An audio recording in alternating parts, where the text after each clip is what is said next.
शिवराज जी, पहला सवाल तो यही बनता है कि आजकल टीम इंडिया दबाकर अपने जो प्रतिद्वंदी है उनको धो रही है और आप भी कुछ कमी नहीं छोड़ रहे, फुल फॉर्म में हैं आप आजकल।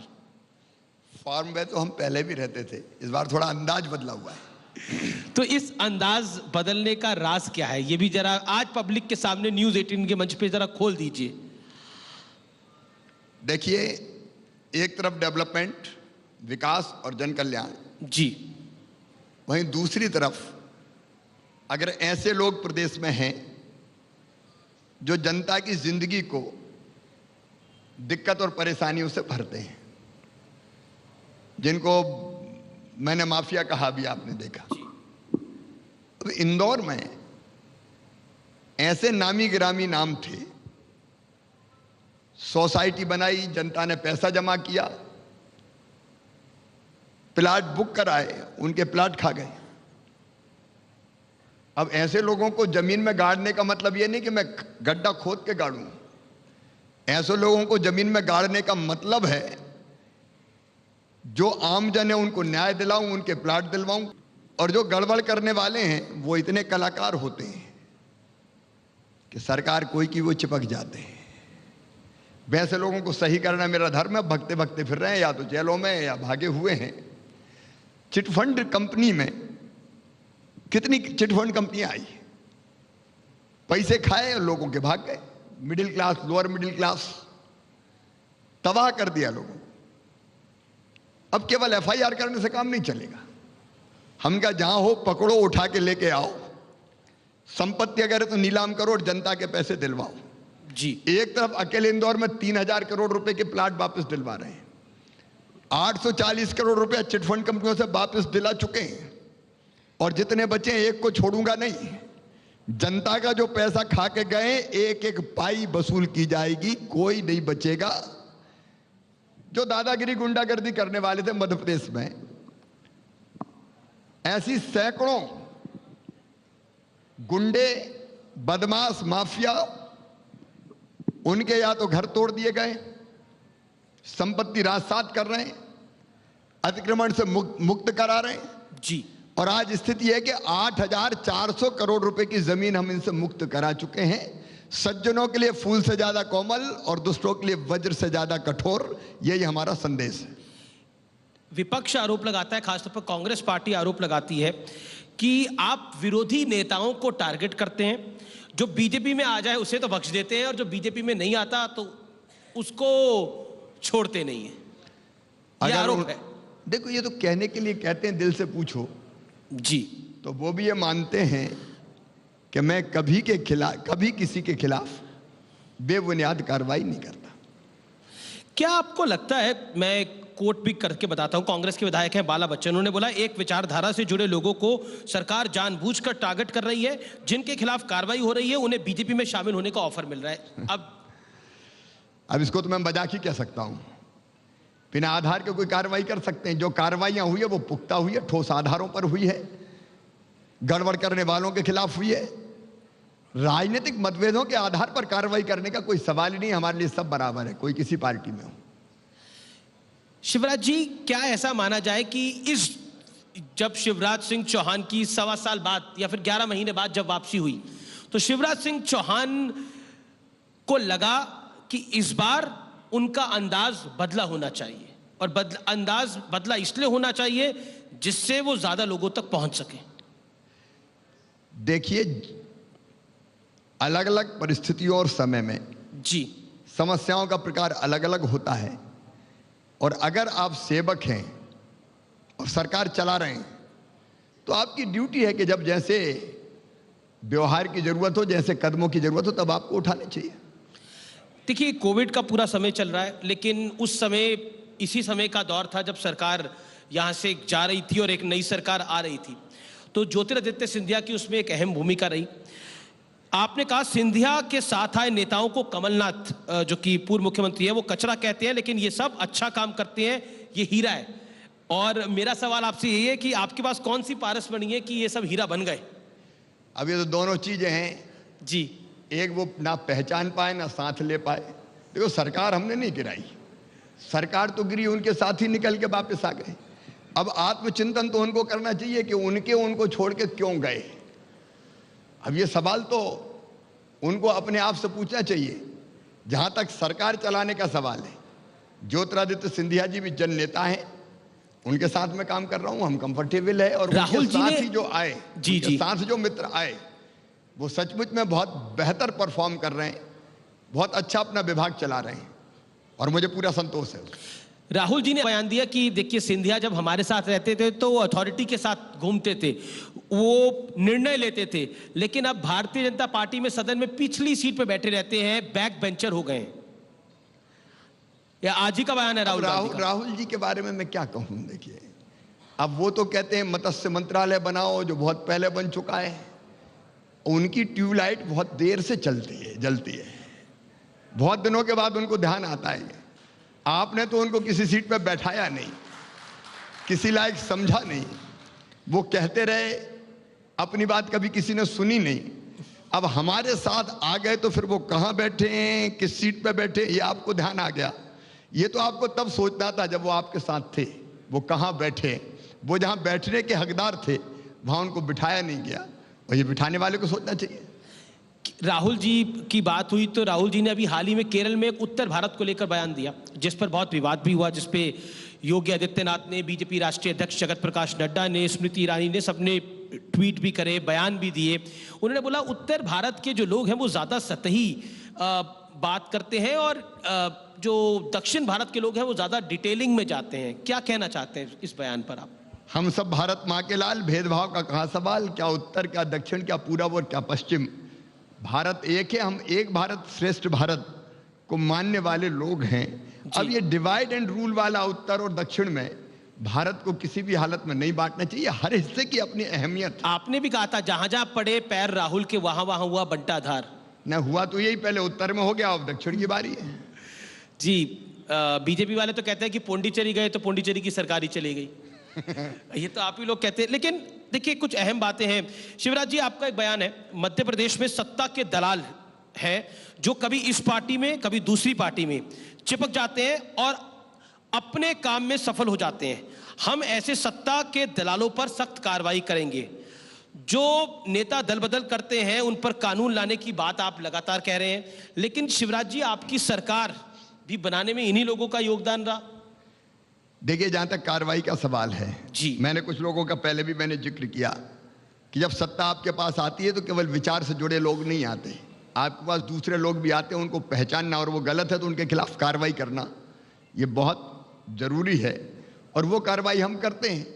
लेकिन जहाँ तक दूसरे लोगों का सवाल है, उनने दल नहीं बदला, उनने तो दिल बदला था। वहाँ की जो व्यवस्था थी 1.25 साल की, उस सरकार की, मैंने पहले ही कहा कि आशुतोष राणा जी के बाद हमको बिठा दिया तो एक दूसरे को गाली देने के अलावा दूसरा काम करेंगे नहीं हम लोग। लेकिन 1.25 साल में मध्य प्रदेश की जो हालत हो गई थी, मध्य प्रदेश का वल्लभ भवन दलालों का अड्डा बन गया था।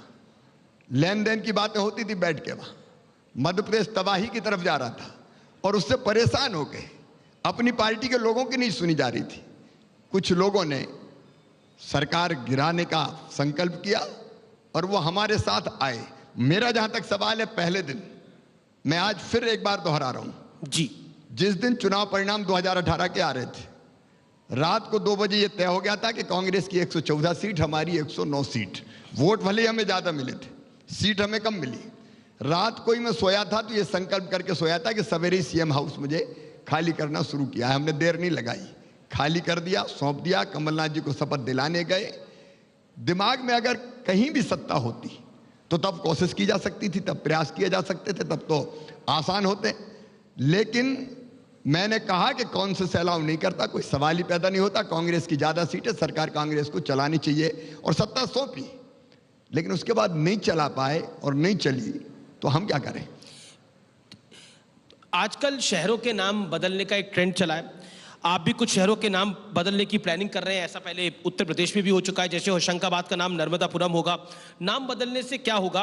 हालांकि दिग्विजय सिंह वरिष्ठ नेता है कांग्रेस पार्टी के, उन्होंने बोला जिला या शहरों के नाम बदलने से ना रोजगार बढ़ेगा ना महंगाई खत्म होगी, ये नाटक नौटंकी बंद कर देनी। देखिए, हर एक शहर का अपना इतिहास होता है, अपनी विरासत होती है, अपनी परंपराएं होती है, अपने जीवन मूल्य होते हैं। जी अब होशंगाबाद तब बना जब हुसंग शाह के नाम पे उसका नाम रखा गया। एक नहीं अनेकों शहर है। साहेबगंज कभी चीचली था, गौरगंज करियाखेड़ी था, बेगमगंज सियागंज था। अलग अलग अगर आप देखेंगे तो अलग अलग शहरों के अलग अलग नाम थे।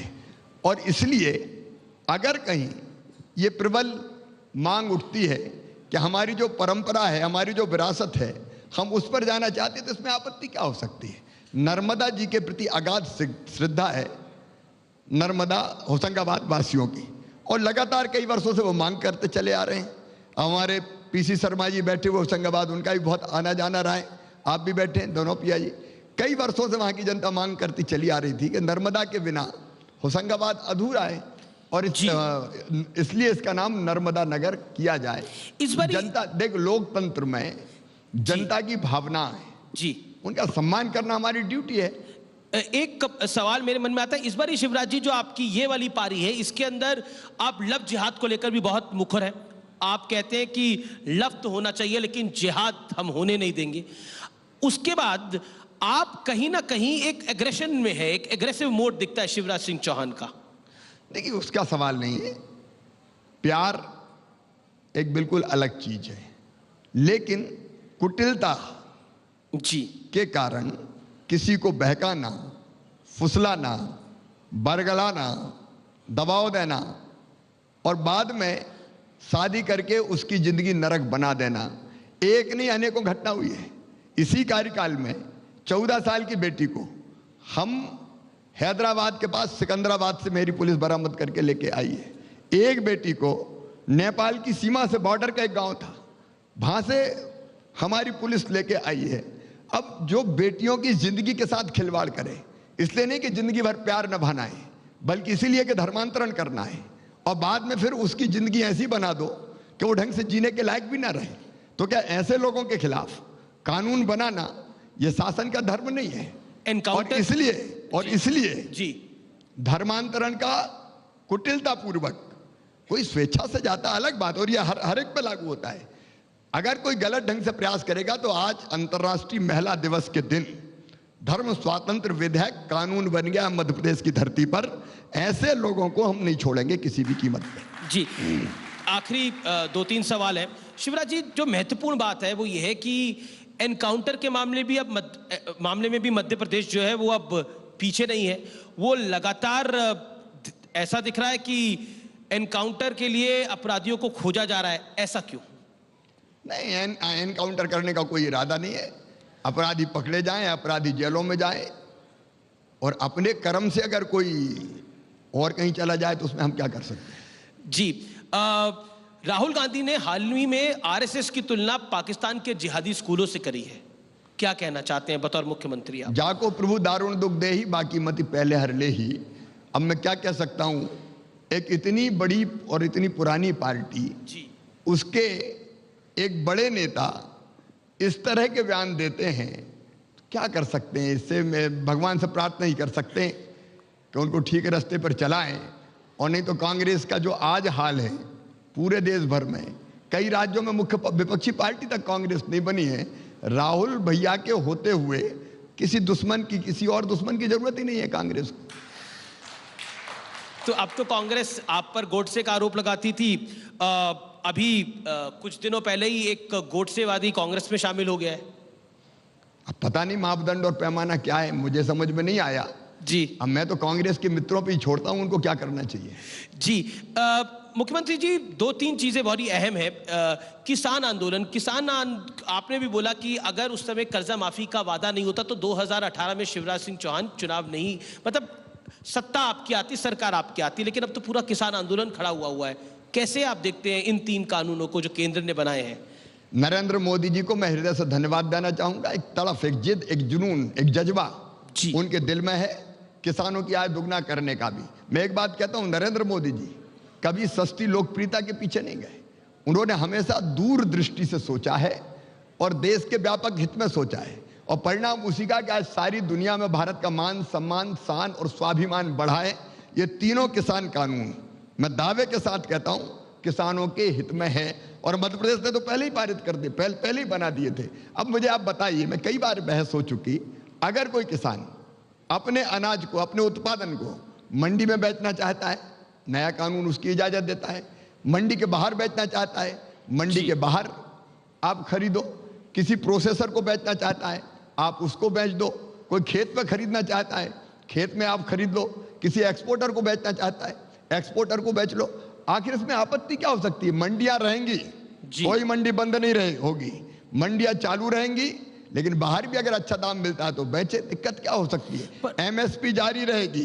पिछले साल एमएसपी पे मध्य प्रदेश में 1,29,00,000 मीट्रिक टन गेहूं हमने खरीदा था। पंजाब को पीछे छोड़ दिया मध्य प्रदेश ने, और इस बार भी एक एक दाना खरीदेंगे। हम चना खरीद रहे हैं, हम मसूर खरीद रहे हैं, हम सरसों खरीद रहे हैं। किसान की जो चीजें हैं, उत्पाद है, उसको खरीदने के लिए एमएसपी भी जारी रहेगी, मंडी भी जारी रहेगी, बाहर भी बेचे। इसमें आपत्ति क्या हो सकती है? शिवराज जी, मध्य प्रदेश से कृषि मंत्री आते हैं, तो समझा क्यों नहीं पा रही नरेंद्र मोदी की सरकार? अमित शाह है, प्रधानमंत्री हैं, नरेंद्र सिंह तोमर है, पीयूष गोयल है, समझा क्यों नहीं पा रहे? शिवराज सिंह चौहान है यहाँ पर, समझा क्यों नहीं पा रहे? मध्य प्रदेश में कोई किसान आंदोलन नहीं है। बहुत कोशिश की, लेकिन यहाँ कोई किसान आंदोलन खड़ा नहीं हुआ। पूरी तरह से किसान संतुष्ट है। देश में भी आप देख लीजिए, पूरे हिंदुस्तान में कितने राज्यों में किसान आंदोलन है, कहां कहां किसान आंदोलन है। थोड़ा सा एक छोटा समूह है जो इस आंदोलन को चला रहा है, वो भी हमारे भाई है, वो भी हमारे अपने हैं, और उनसे चर्चा और बातचीत के द्वार सदैव खुले हुए हैं, और विश्वास ये है कि इसका समाधान निकलेगा। आपने एक नारा दिया, 2 मई दीदी गई, और आप बंगाल से वो नारा लगा के आए। बीजेपी के कार्यकर्ताओं ने नारा पकड़ लिया, बीजेपी से बड़ा से छोटा नेता वहां पर ये नारे को लगा रहा है। 4 राज्यों में चुनाव है, एक केंद्र शासित प्रदेश में चुनाव है। बंगाल का चुनाव इस देश में सबसे महत्वपूर्ण चुनाव होने जा रहा है। शिवराज सिंह चौहान भी वहां पे प्रचार करेंगे। ये नारा आपने क्यों दिया, 2 मई दीदी गई? इसलिए कि बंगाल में ममता दीदी के खिलाफ आक्रोश की, असंतोष की लहर है, और मोदी जी के पीछे सारा बंगाल आज खड़ा हुआ है। अब दीदी कहती खेला होवे, मैंने कहा खेला होवे नहीं, खेल खत्म होगा दीदी का, कोई बचा नहीं। मैं तो घूम के आया हूं बंगाल। दिन भर में बंगाल में भी एक रथ पे खड़ा रहा। जनता का जैसा सैलाब उमड़ा पश्चिम बंगाल में, मैंने ऐसा सैलाब कभी नहीं देखा। लोग दौड़ रहे थे पागलों की तरह रथ के पीछे, नारे लगा रहे थे, जय श्री राम का मंत्र बन गया। जनता नरेंद्र मोदी जी के पीछे दीवानगी की हद तक खड़ी है, और सबको लगता है कि बंगाल को तबाह और बर्बाद किया है ममता दीदी ने। आप देखिए, 130 से ज्यादा भारतीय जनता पार्टी के कार्यकर्ताओं का खून कर दिया गया। बंगाल की धरती को रक्त स्नान करवाया है ममता दीदी ने। भ्रष्टाचार के सारे रिकॉर्ड तोड़ दिए, सारे रिकॉर्ड तोड़ दिए। और तो पहले आपका आकलन क्या, कितनी सीटें आएंगी बीजेपी की बंगाल के अंदर? अब की बार 200 पार, अब की बार 200 पार। शिवराज जी, अनूप जलोटा जी भी बैठे हैं, आशुतोष राणा भी बैठे हैं। तो अनूप जलोटा जी तो बड़े भजन सिंगर हैं, आशुतोष राणा बॉलीवुड के बड़े एक्टर हैं। तो बिल्कुल आखिरी दौर है ये मध्य प्रदेश की जनता के लिए, देश की जनता के लिए। इस समय करोड़ों दर्शक आपको न्यूज़ 18 के माध्यम से सुन रहे हैं। कुछ आप एक सुनाना चाहें या कुछ कहना चाहें, जो आपका मन हो? नहीं, मैं तो कहूंगा ही। देखिए, हमारे देश में कहा गया नारी तू नारायणी, गंगा गीता गायत्री सीता सत्या सावित्री दुर्गा लक्ष्मी सरस्वती, यत्र नार्यस्तु पूजन्ते रमन्ते तत्र देवता, सब कहा गया। लेकिन हमारी बहन, हमारी बेटियां सड़क पे गाड़ी चलाने से लेके अंतरिक्ष में जाने तक, एवरेस्ट फतेह करने से लेके सरकार चलाने तक, प्रशासन चलाने तक, हर एक काम में दक्ष हैं। सवाल केवल इतना ही है कि उनको अवसर मिले, और इसलिए आज तय किया कि बहनों की, इस बेटियों की इस क्षमता का प्रकटीकरण होना चाहिए, और वो प्रकटीकरण कार्यक्रमों के माध्यम से आज मध्य प्रदेश में हुआ है। मैं सभी बहनों को बधाई देते हुए एक ही अपील करना चाहूंगा। मैं सफाई कर्मी जो मेरी बहनें हैं, नगर निगम के माध्यम से सड़कों की सफाई और स्वच्छता करती है, स्वच्छता का काम करती है, उनके बीच गया तो मैं आप सबको भी कहना चाहूंगा, जब मैंने उनसे सवाल किया कि बहनों के लिए क्या किया जाए, तो उन्हें तनख्वाह बढ़ाने की मांग नहीं की, उन्हें सुविधा देने की मांग नहीं की। उन्हें एक ही बात मुझसे कही कि हमें केवल सम्मान चाहिए, हमें सम्मान दिला दो। आज 21वीं सदी में हमारी बहन और हमारी बेटियां अगर ये बात करती है कि हमें सम्मान चाहिए, इस पुरुष प्रधान समाज में आज भी सम्मान और समानता का हक ईमानदारी से दिल पे हाथ रख के अगर हम कहें तो बहन और बेटियों के लिए नहीं है। ये सच्चाई है। 5 चीजें कम से कम हमको करनी चाहिए। 1, सम्मान, दूसरा समानता, तीसरी शिक्षा, चौथा स्वावलंबन और 5वीं सुरक्षा। इन 5 चीजों की, लेकिन केवल सरकार अकेले ये काम नहीं कर सकती। सरकार की ड्यूटी सरकार पूरी करे, माइंडसेट इसके लिए बदलना पड़ेगा। आज भी हमारा जो दिमाग बना हुआ है, अब बेटी कहां जा रही है, क्या कर रही है, दिनों रात नजर रखेंगे। बेटा क्या कर रहा है, बेटों को एजुकेट किया जाए। बेटों का माइंडसेट, बहन के खिलाफ अगर कोई कुछ कह दे तो भाई का खून खौल जाता है, लेकिन वही भाई अगर कम उम्र का होता है और कहीं जाता है और दूसरी बेटी दिखाई देती है तो उसका भाव बिल्कुल अलग हो जाता है। हम बेटों को भी एजुकेट करें, उनको भी हम संस्कार दें, उनको भी हम सही दिशा पे चलाएं और समाज माँ, बेटी और बहन के प्रति अपना दृष्टिकोण बदले।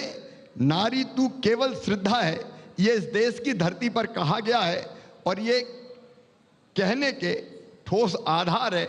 तो मैं ये कहना चाहता हूं अपनी जनता से भी, प्रदेशवासियों से भी, कि कम से कम माँ, बहन और बेटी का सम्मान करें, समानता का अवसर प्रदान करें, शिक्षा भी बेहतर देने का प्रयास करें, क्योंकि उसके बिना दुनिया नहीं चल सकती। बेटी है तो कल है, बेटी नहीं बचाओगे तो बहू कहां से लाओगे। सेक्स रेशियो आज भी खतरनाक स्तर पर देश में पहुंच गया है।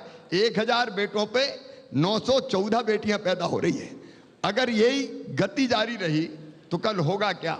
और इसलिए बेटी बचाएं, बेटी बढ़ाएं और माता बहन का कैसे सम्मान हो उसके लिए सब मिलकर काम करें, सरकार के साथ साथ समाज भी। जी, मैं चाहता हूं कि महिला सुरक्षा कर्मी जितनी है वो स्टेज पे आए और शिवराज जी के साथ खड़ी हो, मंच पर आए वाकई। और मैं चाहता हूं कि आप लोग भी स्टैंडिंग ओवेशन दें इस चीज को। वाकई ये बड़ा महत्वपूर्ण है कि कब हम सबको महिला सशक्तिकरण के लिए आगे आना चाहिए। मेरा निवेदन है कि सब लोग खड़े हो जाएं।